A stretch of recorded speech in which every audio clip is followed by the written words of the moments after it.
May mga gabing kahit ipikit mo ang mata mo, hindi ka makakatulog dahil alam mong may nawawala at hindi nababalik. Yan ang sinabi ni Mang Isko habang pinipilit niyang hindi lumuha sa harap ng kamera. Isang matandang albularyo na dati kinatatakutan sa buong baryo, hindi dahil sa kanyang tapang, kundi dahil sa mga lihim na alam niya, mga lihim na hindi pangkaraniwang tao ang kayang unawain. Pero sa kabila ng kanyang lakas, kapangyarihan, at paggalang ng buong bayan, hindi niya naisalba ang pinakamamahal niyang anak. Isang batang babae na ang tanging kasalanan lang ay ang pagtawa ng malakas sa ulan. Kinabukasan, natagpuan ang katawan nito, malamig, walang buhay, at may mga sugat na tila hindi gawa ng tao o hayop. Simula noon, tahimik na bumagsak ang mundo ni Mang Isko. Ang kwentong ito ay hindi katang-isip. Hindi ito script ng pelikula. Isa itong tunay na kwento ng isang amang nawalan at handang pumatay para lang makaganti. Si Mang Isko ay dating isang ordinaryong magsasaka. Laking bundok, anak ng albularyong kilala sa tawag na Matandang Uwak. Bata pa lang si Isko, itinuro na sa kanya ang mga lihim ng halamang gamot, mga orasyon, at ang sining ng pagtawag sa espiritu para gamutin ang may sakit. Pero ang kapalit ng kapangyarihang iyon ay matindi, lumaki siyang takot sa sarili, takot sa dilim, takot sa mga bangungot na parang totoo. Pero unti-unti, natutunan niyang kontrolin ang takot at gamitin ito bilang armas. Naging kilala siya sa buong lalawigan, hindi lang bilang manggagamot, kundi bilang albularyong hindi kailanman sumusuko. Maraming beses na raw siyang tinangkang patayin ng mga nilalang ng gabi, pero palaging siya ang nagwawagi. Hanggang sa isang araw, dumating sa kanilang baryo ang isang misteryosong pamilya. Galing daw sa kabilang probinsya, tahimik, pero may kakaibang aura. Ang isa sa mga anak nila, si Lila, ay naging malapit na kaibigan ng anak ni Mang Isko. Palagi silang magkasama, magkatabi sa klase, at madalas nagtatawanan sa harap ng tindahan. Pero may napansin si Mang Isko. Tuwing kasama ng anak niya si Lila, palaging pagod at matamlay ito pag-uwi. May mga araw na sinasabi nitong may naririnig siyang boses sa bintana, o may malamig na hangin kahit tanghaling tapat. Akala ni Isko, pagod lang ang bata, o baka gawa lang ng imahinasyon. Pero isang gabi, biglang umiyak ng malakas ang anak niya habang tulog. Hindi raw niya mabuksan ang mata niya, at may malamig na dila raw na dumidikit sa leg niya. Kinabukasan, hindi na bumangon ang bata. Ilang araw ang lumipas bago natagpuan ang katawan nito sa likod ng bahay ng pamilya ni Lila. Wala na ang mga ito, parang bula silang nawala. At mula noon, hindi na muling bumiti si Mang Isko. Pero bago pa man ito mangyari, masaya ang mundo ni Mang Isko at ng kanyang anak. Tuwing hapon, nauupo silang dalawa sa ilalim ng puno ng mangga sa likod ng bahay. Kumakain ng nilagang saging, nagtatawanan, at nagsusulat ng mga kwento sa lumang notebook na laging dala ng kanyang anak. Si Mang Isko, kahit matapang sa paningin ng iba, ay isang mahinahong ama kapag kasama ang anak niya. Tinatawag siya ng bata na Tatay X. Minsan, may sinabi sa kanya ang anak na hindi niya makalimutan, "Tay, kapag nawala ako, hahanapin mo ko, no?" At natawa lang si Mang Isko. Ay naku, hindi ka mawawala. Basta huwag kang lalayo sa liwanag. Pero minsan, kahit gaano kalakas ang liwanag, may nilalang na kayang pumasok sa dilim ng puso mo. Sa gabi bago mawala ang anak ni Mang Isko, may nakita siyang aninong naglalakad sa gilid ng sapa. Matangkad, payat at parang walang anino. Akala niya isa lang iyong lasing na kapitbahay, kaya hindi na niya pinansin. Pero pagbalik niya sa kubo, may amoy na siyang naamoy, amoy ng bulok na karne, amoy na parang pinagsamang lupa at dugo. Pagtingin niya sa silid ng anak niya, wala na ito. Nagtatakbo siya sa gabi, sumigaw, humingi ng tulong. Pero tila tahimik ang buong baryo. Ni isang aso, walang tumahol. Parang ang buong paligid ay natulog sa takot. At sa gitna ng katahimikan, narinig niya ang huni ng tik-tik. Hindi siya agad naniwala. Albularyo siya. Marunong siyang kumilatis ng ingay ng mundo. Pero nang makita niya ang katawan ng anak niya kinabukasan, nawalan siya ng dahilan para magduda. May aswang sa baryo. At alam niyang hindi ito basta-basta. Pero paano kung ang nilalang na yon ay hindi lang basta halimaw? Dahil isang gabi, habang hawak pa niya ang lumang laruan ng anak niya, may kumatok sa pinto. Hindi marahas, hindi rin mahina. 3 beses lang tok tok tok. At mula sa labas, isang tinig ang narinig niya. Tay, pauwi na ako. Hindi niya alam kung imahinasyon lang ba yon, panaginip o babala. At doon nagsimula ang paghahanap. Isang ama, isang albularyo, isang nilalang ng liwanag, laban sa isang uri ng dilim na kahit ang dasal hindi alam kung sino ang pinoprotektahan.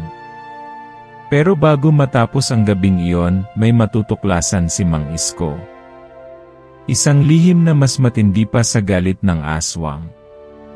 Isang bagay na babaligtad sa lahat ng akala niyang totoo. At kung sa tingin niyong ang kwentong ito ay tungkol lang sa paghiganti, nagkakamali kayo. Dahil minsan, ang tunay na halimaw ay hindi nasa dilim. Nasa alaala. Hindi agad nakatulog si Mang Isko matapos ang gabing iyon. Paulit-ulit sa isip niya ang tinig na narinig niya sa labas ng kubo. Tay, pauwi na ako. Malamig ang boses, tila galing sa malayo, pero walang duda boses iyon ng anak niyang si Anya. Hawak pa rin niya ang lumang stuffed toy ng bata, isang maliit na puting kuneho na may butas na ang tenga at natanggal na ang mata. Paboritong-paborito iyon ni Anya. Hindi siya mapakali. Ilang beses niyang sinubukang alamin sa kanyang orasyon, kung may kaluluwa sa paligid, pero tila may pumipigil. Para bang may pader na hindi niya maipaliwanag, malamig, mabigat, at punong-puno ng galit. Wala na siyang asawa. Matagal nang iniwan siya ng ina ni Anya, matapos ang isang insidenteng ayaw ng pag-usapan ni Mang Isko. Ang totoo, hindi niya alam kung buhay pa ito o tuluyan ng nilamon ng dilim. Bata pa lang si Anya, pinalaki niya itong mag-isa, pero hindi niya kailanman ikinuwento ang totoong dahilan kung bakit wala ang kanyang ina. Dahil kung totoo ang kutob niya, may koneksyon ang pagkawala ng ina nito sa nangyari sa anak niya. Ilang araw ang lumipas. Lalong naging tahimik si Mang Isko. Ang mga kapitbahay, unti-unti nang umiiwas. Sa kanto ng palengke, may mga bulong-bulungan na siya raw mismo ang dahilan ng sumpa sa baryo. May sinakripisyo raw, bulong ng isang matandang babae, habang nagsasampay ng labada. Hindi normal ang anak niya. Baka may nakuha siyang masama. Napansin ni Mang Isko ang mga tingin. Hindi na siya pinapapasok sa ilang bahay na dati tinatawagan pa siya para maggamot. Minsan, isang batang lalaki ang itinulak palabas ng nanay nito nang makita siyang papalapit. Huwag kang lalapit sa kanya, anak. May dala siyang kamalasan. Hindi siya sumagot. Tahimik siyang lumakad paalis, pero sa dibdib niya, bumigat ang bawat hakbang. Isang hating gabi, habang nakaupo sa bangko sa harap ng kanyang kubo, may biglang dumaan na malamig na hangin. Sabay nito, namatay ang ilaw sa loob ng bahay. Bumilis ang tibok ng puso niya, hindi sa takot, kundi sa paghahanda. Humawak siya sa kanyang pulseras na yari sa buntot pagi at sinimulang bigkasin ang orasyong panangga. Pero bago pa niya matapos, may lumitaw mula sa likod ng punong mangga. Isang lalaki, matangkad, mahaba ang buhok, maputi ang balat, pero ang mga mata parang tubig sa ilalim ng buwan. "Isko," sabi nito, mahina ngunit malinaw. Hindi pa huli ang lahat. Hindi agad nakagalaw si Mang Isko. "Sino ka?" "Ikaw ang anak ni Matandang Uwak. At ako ang utang ng dugo ng inyong lahi." Doon niya unang nakilala si Datu Basir, isang syokoy na pinatapon sa lupa matapos ang isang kasalanan sa ilalim ng dagat. Siya ang bantay ng sinaunang mutya na inilihim ng lahing pinagmulan ni Mang Isko. Noon pa man, ang lahi ng Matandang Uwak ay tagapangalaga ng kapangyarihang ito, isang bato na may kakayahang tuklasin ang tunay na anyo ng nilalang, maging tao man o halimaw. "Bakit ngayon ka lang nagpakita?" tanong ni Isko, galit at pagod ang tinig. "Dahil ngayon palang nabuhay muli ang aswang na pinakakatakutan ng mga ninuno mo, si Apong Karina, ang tagapaghasik ng dilim." Ikinuwento ni Datu Basir ang kasaysayang hindi kailanman sinabi kay Isko ng kanyang ama. Matagal nang may labanan sa pagitan ng mga tagapangalaga ng liwanag at mga anak ng dilim. At sa gitna ng labanang iyon, isa ang pamilya ni Isko sa pinakamatapang. Pero matapos ang pagkamatay ng kanyang ina, na isang diwata na piniling magmahal ng tao, tuluyang itinago sa kanya ang buong katotohanan. "Ang anak mo si Anya. May dugo ng diwata at albularyo. Kaya siya ang napiling handugan. Buhay pa ang kanyang kaluluwa, hindi pa huli ang lahat. Pero kailangan mong piliin, maghiganti o iligtas siya." Sa gitna ng liwanag ng buwan, iniabot ni Datu Basir ang isang lumang kahon. Inukit ito sa kahoy ng punong balete, at sa loob may isang mutya, kulay bughaw na tila kumikislap sa dilim. Nang hawakan ito ni Isko, biglang tumindig ang balahibo niya. Nakita niya ang mga imahe sa isipan niya, mga aswang na naglalakad sa kabubatan, mga kaluluwang umiiyak, at isang batang babae na umiiyak sa loob ng kuweba. Anya, ngunit kasabay ng kapangyarihang iyon, dumating ang bigat ng responsibilidad. Alam niyang kung bubuksan niya ang mutya, magsisimula ang digmaan na matagal nang iniiwasan ng mundo ng tao. "Hindi ko ito hiningi," bulong niya. "Ayokong maging tagapagligtas. Gusto ko lang ang anak ko." "Hindi mo maibabalik si Anya kung hindi ka lalaban," sagot ng syokoy. Sa mga sumunod na araw, sinimulan ni Isko ang pagsasanay. Kinuha niya muli ang mga orasyong nakatago sa ilalim ng kanyang kama, binasa ang mga lumat-kupas na aklat na sulat kamay ng kanyang ama. Ngunit sa bawat pagbigkas niya ng dasal, naroon ang duda. "Kaya ko pa ba? O huli na ang lahat?" Minsan, habang nagpapahinga sa ilalim ng puno, lumapit sa kanya si Aling Marla, dating kaibigan ng kanyang ina. Tahimik ito, dala ang isang lumang kwintas na may palamuting kabibe. "Iniwan ito ng nanay mo bago siya nawala," mahina nitong sabi. "Sabi niya, ibigay ko raw sa iyo kapag handa ka na." Hindi siya nakaimik. Nang isuot niya ang kwintas, bigla siyang nanginig. Parang may umalingaw sa utak niya, tinig ng isang babaeng umiiyak, "Isko, patawarin mo ako," bumigat ang hangin. Ang mga dahon sa paligid, tila may gustong ibulong. At sa di kalayuan, may aninong dumaan, hindi tao, hindi rin hayop. At doon niya napagtanto. Hindi pa nagsisimula ang tunay na laban. At baka ang kalaban ay hindi lang basta aswang, kundi bahagi ng sarili niyang dugo. Kinabukasan, maagang nagising si Mang Isko, pero hindi dahil sa init ng araw o sa huni ng mga ibon.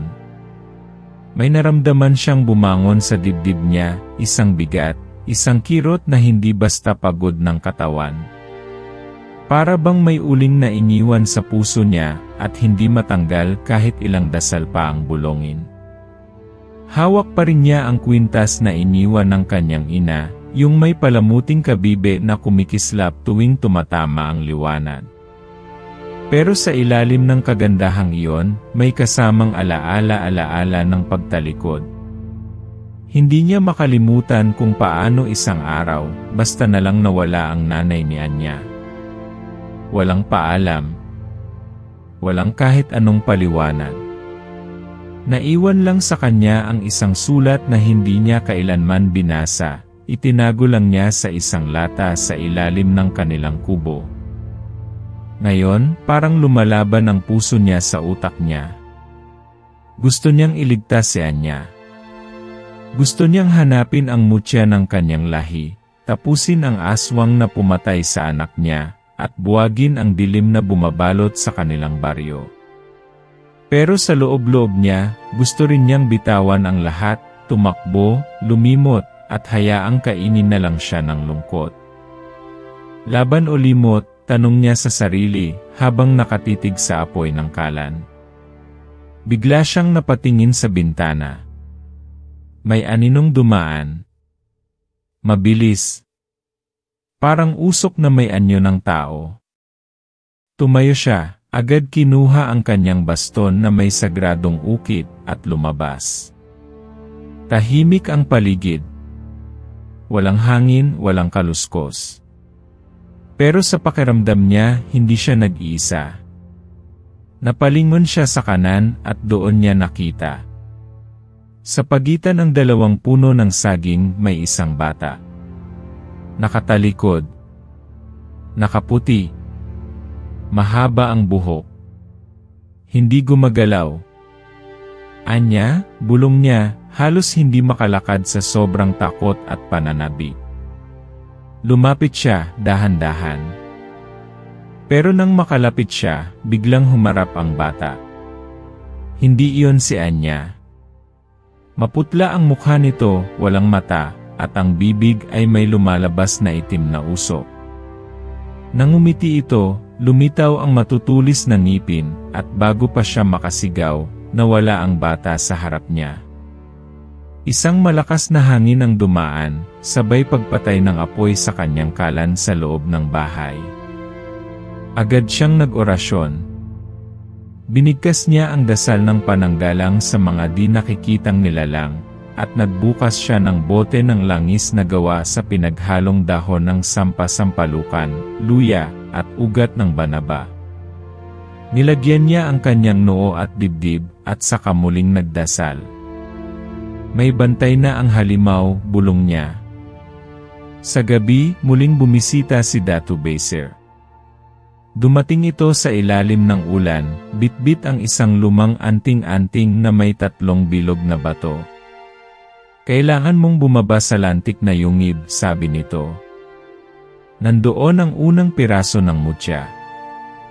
Pero hindi ikaw ang sasalubong kundi ang nakaraan mong hindi mo kayang harapin. Napayuko si Isko. Hindi mo naintindihan. Hindi lang aswang ang kalaban ko. Sarili ko rin. Alam ko, sagot ng Shokoy. At minsan, ang pinakamadilim na kalaban ay ang lihim na itinago mo sa sarili mo. Hindi na siya sumagot. Pero sa loob niya may bumubulong, Anya. Anya. Anya. Sa mga sumunod na araw, mas lumalakas ang mga senyales. Ang mga manok ng kapitbahay biglang nawawala.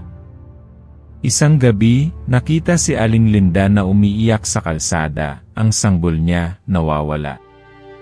Sa bakuran, may mga bakas ng paa na hindi normal, malalaki, may mahahabang kuko, at tila sunog ang nilalakaran. Nagtipon ang mga tao sa kapilya. Bakit ngayon lang ito nangyayari? Tanong ng isa. Bakit ngayon lang bumabalik ang mga aswang? Tahimik si Mang Isko sa isang sulok. Gusto niyang sumigaw. Gusto niyang sabihin, nandito na sila. At ako lang ang may kakayahang lumaban. Pero alam niya, hindi pa siya handa. Wala pa siya sa lakas ng kanyang ama. Wala pa siya sa lakas ng kanyang ina. At higit sa lahat, basag pa rin ang puso niya. Sa kalagitnaan ng gabi, bumalik siya sa kubo at binuksan ang lata sa ilalim ng sahig. Kinuha niya ang lumang sulat mula sa kanyang asawa. Kinakalawang na ang gilid. Basa na ang ibang bahagi.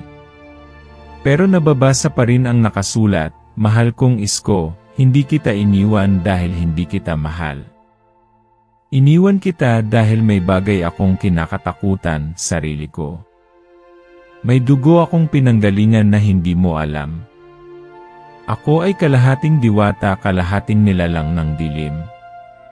Pinili kong lumayo dahil may bumubulong sa akin tuwing gabi. Boses na hindi akin. Kung manatili ako, baka si Anya ang mapagbayaran. Patawad. Hindi ko na kayang ipaliwanag.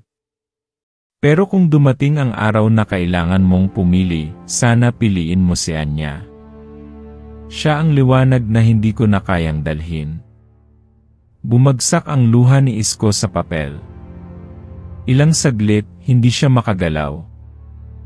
Parang giniba ng katotohanan ang lahat ng pinanghawakan niya sa buong buhay. Ang babaeng minahal niya, hindi lang umalis, kundi inilihim ang katotohanan ng dugo ng anak nila. Kaya pala si Anya, kaya pala siya tinatawag ng dilim. Pero sa gitna ng lungkot, may nagliwanag. Ang kwinta sa kanyang leeg biglang uminit. Naramdaman niya ang tibok. Hindi lang sa dibdib niya, kundi sa paligid. Para bang may kaluluwang humihingi ng tulong. "Anya," bulong niya. Tumayo siya. Inilagay ang mutya sa kanyang bulsa. Kinuha ang baston. Pinatay ang apoy. At sa gitna ng dilim ng gabi, nagsimula siyang maglakad papunta sa lantik na yungib. Hindi niya alam kung ano ang haharapin niya roon. Pero sigurado siya sa isang bagay, sa bawat hakbang niya may humihila pabalik. At sa bawat sigaw ng hangin may pangalan siyang naririnig. Isang pangalan na hindi niya kailanman matatakasan. Umaga pa lang, may kakaiba ng pakiramdam si Mang Isko. Walang ihip ng hangin. Tahimik ang buong baryo, pero hindi mapayapa ang katahimikan, parang bago bumagyo, bago dumaan ang unos. Kahit ang mga ibon na dati nagtatalunan sa bubong ng kanyang kubo, ngayon ay naglaho na. Ang mga halaman sa bakuran niya, tuyot kahit walang tag-init. At sa ibabaw ng sagingan, may lumilipad na itim na uwak, paikot-ikot, hindi umaalis. Nakahanda na ang kanyang baston, ang pulseras na panangga, at ang mutya na ibinigay ni Datu Besir. Pero sa kabila ng lahat ng iyon, hindi maikakaila ang takot sa puso niya. Hindi dahil sa mga aswang, sanay na siya roon. Kundi dahil sa posibleng katotohanan na baka huli na ang lahat para kay Anya. O, mas masahol pa, baka hindi na si Anya ang babalik kundi ang nilalang na gumamit ng katawan ng anak niya. Nang hapon na yon, bumalik si Datu Besir, basang-basa sa ulan. Dala nito ang isang kawayan na nililok ng mga sinaunang albularyo. Isa itong baston na may ukit ng mga mata, bawat isa'y representasyon ng mga kaluluwang ginabayan ng liwanag. Malapit na silang kumilos, sabi ng Shokoy, habang pinipiga ang kanyang damit. Ang mga anino, nagsisimula ng gumapang sa bawat sulok ng kabubatan. Kahit ang ilog, ayaw nang dumaan sa lugar ng lantik na yungib. Ibig sabihin, may masama nang namamahay doon. Gaano katindi ang lakas ng kalaban natin? Tanong ni Isko, halos pabulong. Ang apong Karina ay hindi na tulad ng dati. Gumamit siya ng lumang dugo. Nagsanib siya sa ibang anyo ng kadiliman. Mga nilalang na hindi na aswang kundi sinaunang puwersa ng gutom at kasinungalingan. Napayuko si Isko. Paano mo nilalabanan ang isang bagay na hindi mo ganap na maunawaan? Dumating si Aling Marla kinagabihan.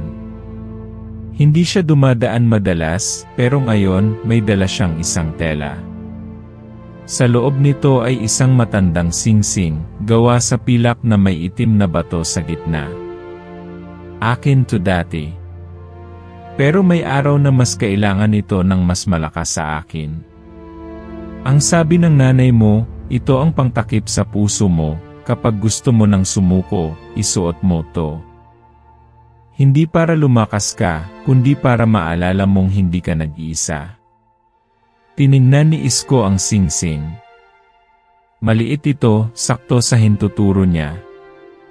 Nang maisuot niya ito, biglang may mainit na dumaloy sa katawan niya, parang yakap, parang hinga ng taong matagal nang wala. Hindi ito kapangyarihang tulad ng mutya. Mas malalim. Mas personal. Alaala. Paalala. Salamat, Aling Marla, bulong niya. Pagsapit ng hating gabi, habang siya ay nag-ensayo sa likod ng bahay, may narinig siyang mga yabag sa kakahuyan. Mabilis. Malalaki. Huminto siya. Pinakinggan niya ang paligid. Tapos may naamoy siya, dugo. Lumabas siya, bit-bit ang baston. At doon niya nakita 3 baboy na pinatay at isinabit sa punong saging. Wala nang laman. Para bang sinipsip. Sa ilalim, may guhit sa lupa, bilog, may mga simbolong hindi niya kilala. Hindi ito gawa ng tao. Hindi rin gawa ng karaniwang aswang. Hindi ito paalala. Hindi ito babala, sabi ni Datu Besir na biglang sumulpot mula sa likod. Ito'y hamon. Mabilis silang bumalaw, sagot ni Isko. Hindi ko alam kung may oras pa tayo. Meron pa. Pero hindi sapat ang armas. Kailangan mong buuin ang loob mo. Kapag hindi buo ang puso mo, kahit gaano kakalakas, mapupunit ka rin. Kinabukasan, habang pinapatibay ni Isko ang kanyang mga orasyon, dumaan ang isang grupo ng kabataan. Isa sa kanila, si Kaloy, ang dating malapit kay Anya. Napahinto siya at tumingin kay Mang Isko. Kung noon palang lumaban ka, baka buhay pa si Anya, bulalas nito. Napapikit si Isko. Hindi siya sumagot. Hindi dahil sa takot, kundi dahil totoo ang sinabi ng bata. Pero bago pa makalayo si Kaloy, tinawag siya ni Isko. Kapag dumating ang oras ng gulo, huwag kang lalapit. Kahit anong marinig mo, huwag kang lumapit sa kabubatan. Dahil kung hindi ikaw ang pinuntirya, ikaw ang magiging kapalit. Lumipas ang ilang oras. Ang langit palaging kulay abo. Ang lupa, palaging basa kahit walang ulan. At ang mga mata ni Isko, palaging pagod kahit hindi pa siya lumalaban. Bago magtakip silim, dumating si Aling Marla ulit, may dalang maliit na sako. Sa loob niyan, sabi niya, ay ang huling dahon ng pananggalang na kinuha ko mula sa kabundukan ng Banahaw. Isa lang yan. Piliin mong gamitin sa tamang oras. Tiningnan ni Isko ang sako, tapos siya'y tumingin sa langit. Ang araw, unti-unti nang tinatabunan ng dilim. At sa malayo, mula sa kakahuyan, may sumigaw. Isang matinis na tili, hindi tao, hindi hayop. Tumayo si Isko. Nagsimula na sila. Hindi pa ito ang laban, sabi ni Datu Besir. Ito ay panunubok lang. Susubukan nilang wasakin ang isip mo bago pa man ang katawan mo. At totoo nga. Sa gabi, habang nag-iisa siya sa kanyang kubo, nagsimulang marinig ni Isko ang boses ng kanyang anak. Tay, andito lang ako. Bakit hindi mo ako niligtas? Paulit-ulit. Paulit-ulit. Mula sa bawat sulok ng bahay, sa ilalim ng kama, sa pagitan ng dingding. Hanggang sa hindi na niya alam kung alin ang totoo, alin ang guni-guni. Tumulo ang luha niya habang mahigpit ang hawak sa baston. Hindi niya alam kung lalaban siya o susuko na lang.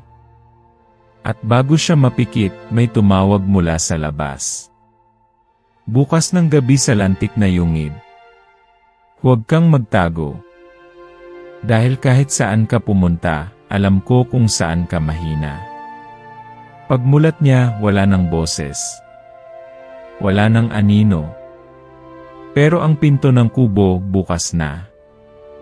At sa may pinto, may nakasabit na maliit na manika. Ang mukha nito kapareho ng kay Anya. At doon, alam na ni Isko, hindi na ito panaginip. Hindi na ito kwento. Nagsisimula na ang wakas. Chat said, gabing-gabi na pero hindi pa rin mapakali si Mang Isko. Ilang ulit na niyang nilibot ang paligid ng kubo, sinigurong nakaayos ang mga anting-anting sa bawat sulok ng bahay, at pinahiran ng langis ang bawat bintana at pinto. Pero kahit anong gawin niya, hindi niya matanggal ang kaba sa dibdib niya.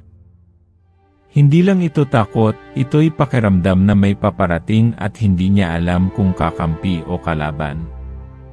Umupo siya sa gilid ng kanyang papag. Kinuha niya ang singsing na iniwan ng ina ni Anya, pinunasan, at muling isinusuot sa hintuturo. Nang ipinikit niya ang mata, muling dumaloy ang init sa kanyang balat. Muli niyang narinig ang tinig ng ina ni Anya. Pero may napansin siyang bago, may isa pang boses na sumasabay sa boses ng babae. Malalim. Mabilis. Parang hangin sa ilalim ng lupa. Hindi lang siya pinili, isinilang siya bilang susi. Bigla siyang napamulat. Bago siya makapag-isip pa, may kumatok sa pinto. 3 beses, mabilis. Tok. Tok! Tok! Agad niyang kinuha ang baston. Sino yan? Si Marla. Pakibuksan, Isko. Agad niyang binuksan ang pinto. Basa si Aling Marla, nanginginig at duguan ang laylayan ng kanyang palda. Sinundan ako, may nakita ako sa ilog. Hindi sila aswang. Hindi ko alam kung anong klaseng nilalang pero may mata sila sa balikat. At may suot silang balat ng tao. Dinala niya agad si Marla sa loob. Pinaupo, pinainom ng salabat. Pero sa gitna ng takot nito, napansin ni Isko ang isang bagay, may marka sa batok ni Marla. Isang simbolo na matagal na niyang nakikita sa lumang aklat ng kanyang ama. Isang tatak ng sumpa. Marla, kailan ka pa nagkaroon nito? Tanong niya, nanginginig ang tinig. Napatingin si Marla sa kanya. At sa isang iglap, biglang tumigil ang panginginig nito. Tumayo ito, tuwid ang likod, malamig ang mga mata. Pasensya ka na, Isko. Hindi ako ang akala mong ako. Bago pa siya makakilos, biglang gumapang ang anino mula sa paanan ni Marla. Kumapit ito sa dingding at sa kisam ng kubo, at ang liwanag ng lampara ay biglang namatay.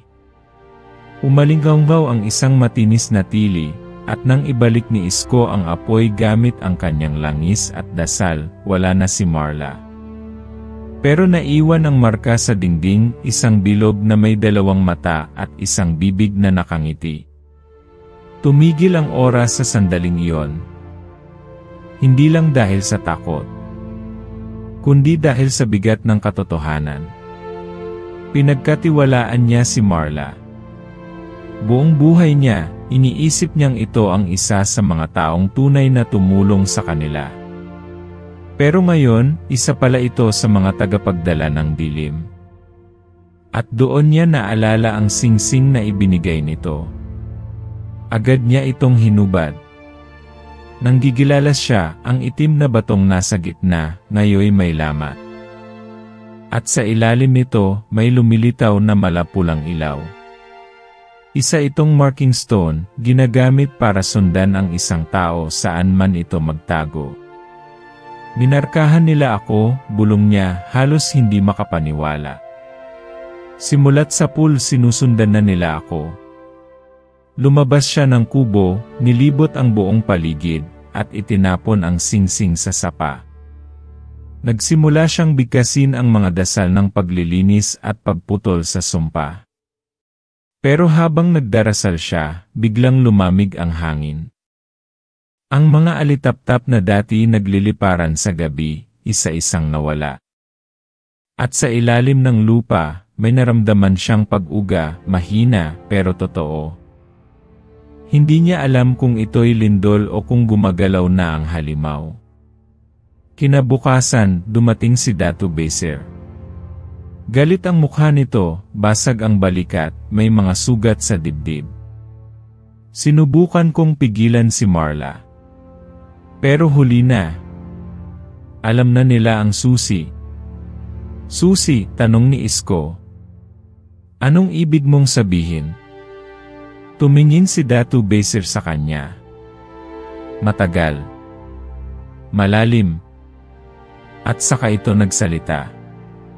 Hindi ka lang ama ni Anya, Isko. Isa kang tagapagtawid. Ikaw ang nilikhang tulay ng liwanag at dilim. Ang dugo mo galing sa diwata at albularyo. Pero ang puso mo may halong lumang kadiliman. At si Anya siya ang bunga ng pagsasanib ng dalawang puwersa. Kaya siya ang susi. Hindi agad nakapagsalita si Isko. Lahat ng ginawa nila, ang pagkamatay ng asawa mo, ang pagkakaibigan ni Anya kay Lila, ang pagkawala niya, lahat ito ay hakbang para maibalik si Apong Karina sa katawan ng anak mo. Hindi nila gustong patayin si Anya. Gusto nila siyang gamitin. Nalaglag ang baston sa kamay ni Isko. Hindi lang ito laban para iligtas ang anak ko, sabi niya. Ito ay laban para hindi siya maging halimaw. Kung hindi mo siya maagapan bago ang gabing pagbilog ng buwan, sabi ni Datu Beser, hindi mo na siya makikilala. Sa sandaling iyon, nagdilim ang langit. Kahit 10 oras ng araw, tila gabi ang paligid. At sa malayo, mula sa kabubatan, may mga usok na nag-aalab. May amoy ng sunog na kahoy at patay na hayop. Maya-maya, isang mensahero mula sa baryo ang dumating, hingal na hingal. Isko! Si Kaloy nawawala. Huling nakita papunta sa kabubatan. Napamura si Isko sa loob-loob niya. Isa na namang inosente ang nadamay. Isa lang ang ibig sabihin nito, bulong ni Datu Beser. Nagsisimula na ang paghahain. At sa ilalim ng kanyang kubo, naramdaman muli ni Isko ang pagyanig. Hindi lang sa lupa kundi sa mismong pagkatao niya. Dahil sa puso ng lahat ng kabuluhang ito, isang tanong ang bumabalik-balik, kaya mo bang iligtas ang anak mo kahit ibig sabihin nito ay patayin mo siya? Hindi pa niya alam ang sagot. Pero ang oras, unti-unti nang nauubos. Ang lantik na yungib ay matagal nang pinagbabawal puntahan ng mga taga-baryo. Madulas ang mga batong daan, balot ng hamog ang paligid, at kahit may araw, tila hindi inaabot ng liwanag ang loob ng kuweba. Pero ngayong gabi, mas madilim pa ito kaysa sa dati, tila may humihigop sa lahat ng liwanag mula sa mundo. Naroon si Mang Isko sa harap ng bungad, hawak ang baston ng kanyang ama, suot ang pulseras ng kanyang lahi, at bitbit ang mutya na nagsisimulang kumislap ng malakas. Ang puso niya ay mabigat, hindi sa takot, kundi sa alam niyang posibilidad na ang anak niyang si Anya ay hindi na si Anya. Lumapit si Datu Besir sa kanya, may sugat pa rin sa balikat. Hanggang dito na lang ang kaya kong samahan ka. Ang loob ng yungib lupa na ng kadiliman. Dugo mo lang ang makakapasok. Kung hindi ako lumabas, tanong ni Isko. Bibigyan mo ng oras ang liwanag. At iyon lang ang kailangan para may pag-asa pa ang mundong to, tahimik si Isko. Tumango lang siya. At dahan-dahan pumasok sa loob ng yungib. Sa bawat hakbang niya, lalong bumibigat ang hangin. Ang mga bato sa paligid, may ukit ng mga mata, parang nakamasid. Ang mga tunog, hindi malinaw kung dagundong ba ng lupa o bulong ng kaluluwa.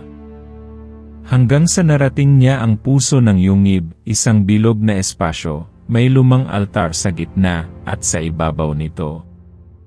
Si Anya. Nakahiga, maputla, at napapaligiran ng pulang alon ng enerhiya. Nakapikit ito pero umiiyak, luha lang, walang tunog. Sa tabi niya, isang babaeng nakaputing habol, mahabang buhok, at pulang mata. Si Apong Karina. Dumating ka rin, Isko, bulong nito. Ang tulay ng liwanag at dilim. Ang huling bantay. Hindi agad nakasagot si Isko. Tinitigan niya si Anya. Hindi siya gumagalaw pero buhay pa ito. May hininga, mahina lang.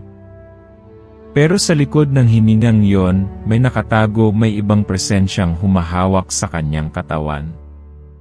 Ano nung gusto mo? Tanong ni Isko. Hindi ko na siya kailangan. Gising na ako. Pero kung gusto mong mabawi ang kaluluwa ng anak mo, kailangan mong palitan. Umikot ang mundo ni Isko. Palitan? Isang buhay kapalit ng isa. Hindi mo naiintindihan, patuloy ni Apong Karina. Ang puso mo, ang pinaghalong dugo, yon ang tunay na kapangyarihan. Si Anya ay sisidlan lamang. Pero ikaw ang susi sa pagbukas ng daan. Bakit hindi mo na lang ako ang kinuha? Dahil mahal mo ang anak mo. At iyon ang kahinaan mo. Tumulo ang luha ni Isko. Lumapit siya kay Anya, dahan-dahan. At habang lumalapit, biglang tumayo si Anya, mag-isa, parang may humihila sa kanya. Nakadilat ang mga mata nito. Pero hindi siya. Hindi iyon ang Anya na kilala niya. Tay, bulong nito. Pero may kakaiba sa tinig. Anak, tanong niya, pilit hinahanap ang tunay na anyo sa likod ng mga matang puno ng dilim. Bakit mo ako iniwan? Tanong ng bata. Hindi kita iniwan, sagot niya, nanginginig ang boses. Hinahanap kita, hindi mo ako sinagip. Nandito ako ngayon, biglang sumigaw si Anya, at ang buong kuweba ay umalog. Umangat ang mga bato, umikot ang hangin, at naglabasan ang mga aninong may hugis tao, itim, walang mukha, pero may mga mata sa dibdib. Napilitang umatras si Isko, pero agad niyang binigkas ang dasal ng liwanag. Umikot ang mutya, naglabas ng bughaw na apoy, at sa isang iglap, lumiwanag ang paligid. Nawala ang mga anino, pero si Anya ay nanatiling nakatayo, umiiyak. Tay, hindi ko na alam kung ako pa to, Anya, anak, ako ang tatay mo. Kilala kita.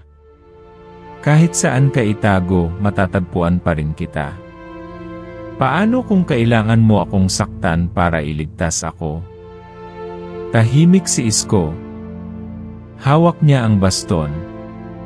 Ang puso niya ay pinupunit ng bawat salitang binibitawan ng anak niya.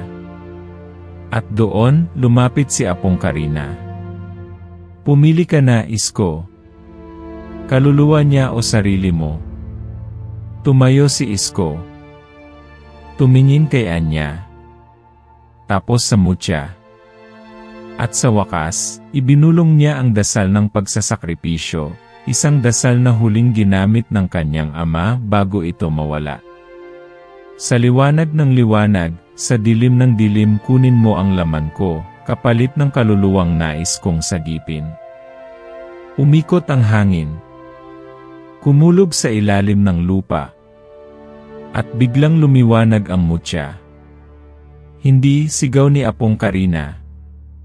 Hindi ikaw ang dapat. Huli na. Pumasok ang liwanag mula sa Mucha sa katawan ni Isko, at mula roon, tumama ito kay Anya. Napatumba ang bata. Nawala ang pulang alon. At si Apong Karina, nagsimulang sumigaw habang nauupos sa alab ng liwanag. Hindi pa ito ang wakas. Babalik ako sa puso ng anak mong inakala mong nailigtas, at sa isang huling sigaw, naglaho si Apong Karina. Naiwan si Isko sa gitna ng kuweba, nakaluhod, nang hihina. Lumapit si Anya. Gising. Totoo na. Umiiyak. Tiningnan siya ni Isko, ngumiti. Pero alam niya may isang bahagi ng dilim na nanatili. Lumabas silang mag-ama sa yungib. Sa liwanag ng umaga, una silang nasilaya ni Datu Besir. Niyakap niya si Anya at mumiti kay Isko. Nagawa mo. Pero may sugat kang dadalhin habang buhay. Tumango lang si Isko. Walang salita. Walang luha. Pero sa puso niya, alam niyang ang digmaan ay hindi pa tapos. Na ang liwanag na nasa loob ng anak niya ay may bahid na rin ng dilim. Sa huling gabi bago sila umuwi sa baryo, habang natutulog si Anya sa kanyang tabi, may narinig si Isko na bulong mula sa hangin. Salamat pero hindi pa ito ang huling kwento. At sa dilim ng ulap, isang pares ng pulang mata ang sumilip, naghihintay, tahimik. Dahil sa mundong ito hindi natutulog ang dilim. Chat said, makalipas ang 3 araw mula nang bumagsak si Apong Karina sa lantik na yungib, bumalik si Mang Isko at si Anya sa baryo. Tahimik ang paligid, tila unti-unting bumabalik ang liwanag na matagal nang itinago ng dilim. Ang mga manok ay muli nang naririnig sa umaga. Ang mga bata, unti-unti nang lumalabas sa kalsada. Pero kahit muling sumisikat ang araw, hindi na ito katulad ng dati. Si Anya, buhay. Malambing pa rin, matanong, at marunong ngumiti. Pero sa mga mata niya, may lungkot na hindi mo kayang sukatin.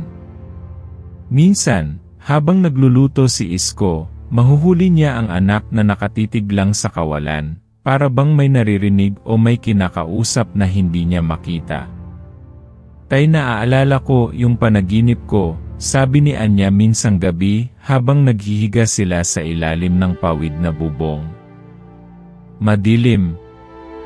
Pero may kamay kang humila sa akin papalayo. Tapos naramdaman ko yung lamig pero may apoy din sa loob ko. Hinaplos ni Isko ang buhok ng anak. Hindi niya alam kung paano ipapaliwanag na ang halimaw na sinaniban sa kanya ay bahagi na ng alaala at baka kahit kailan hindi na tuluyang mawala. Ang importante, andito ka na, sagot niya. At kasama mo pa rin ako. Hindi alam ni Anya ang buong sakripisyong ginawa ng ama niya.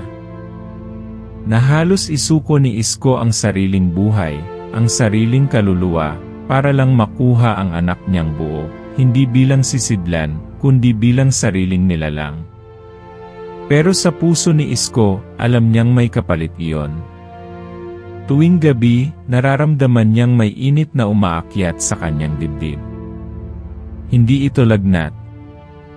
Hindi rin ito karaniwang sakit. Para bang may apoy na unti-unting lumalamon sa loob niya. Hindi niya sinabi kahit kanino, hindi kay Anya, hindi kay Datu Basir, hindi man lang kay Aling Marla na ilang linggo nang nawawala't hindi na muling nakita.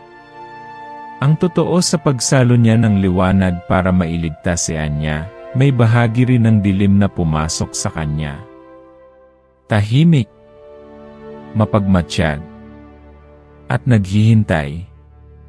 Isang gabi, bumisita si Datu Basir. Dumaan ito sa ilalim ng ulan, gaya ng dati, at naupo sa bangkong gawa sa kawayan.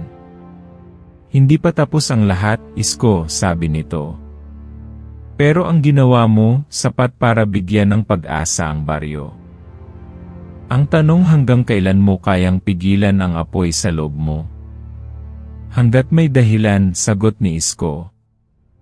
Hanggat may anak akong kailangang alagaan. Tumango lang ang Shokoy.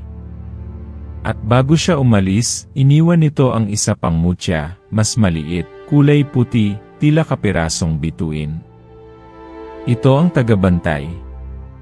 Kapag dumating ang araw na hindi mo na makilala ang sarili mo, itapat mo ito sa puso mo. At hayaan mong ang liwanag ang pumili. Pagkalipas ng ilang linggo, bumalik sa normal ang takbo ng baryo. Pero marami na ang umalis. Ilan sa mga kapitbahay ay lumipat na ng bayan, dala ang takot na baka muling bumalik ang dilim. Si Kaloy natagpo ang buhay pero tulala. Hindi na muling nagsalita.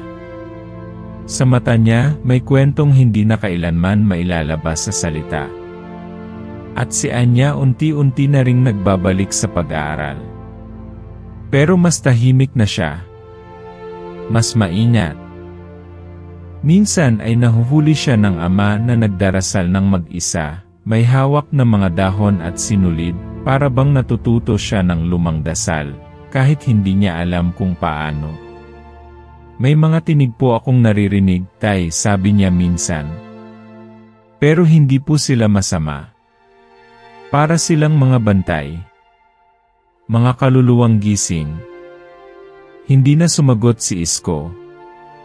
Tinitigan lang niya ang kanyang anak. At sa mata ni Anya, nakita niya ang sarili niyang kabataan, magulo, puno ng tanong, pero matapang. Isang madaling araw, habang naghahanda ng salabat, napahinto si Isko. May nakita siyang liwanag sa kanyang palad. Ang mutyang iniwan ni Datu Basir, biglang kumislap. At sa liwanag nito, may imahe siyang nakita, sarili niyang anyo, pero may matang pula. Hindi siya natakot. Tanggap na niya. Tumitig siya sa langit. Naramdaman niya ang presensya ng ama niya. Ng ina ni Anya. At kahit hindi sila nakita, alam niyang naroon lang sila, sa hangin, sa init ng araw, sa bawat hinga ng anak niya. Kinabukasan, isinabit ni Isko ang baston ng kanyang ama sa tabi ng altar. Doon na ito mananatili. Wala na siyang intensyong lumaban muli, hindi dahil tapos na ang laban, kundi dahil may bagong tagapagdala na ng liwanag. Si Anya.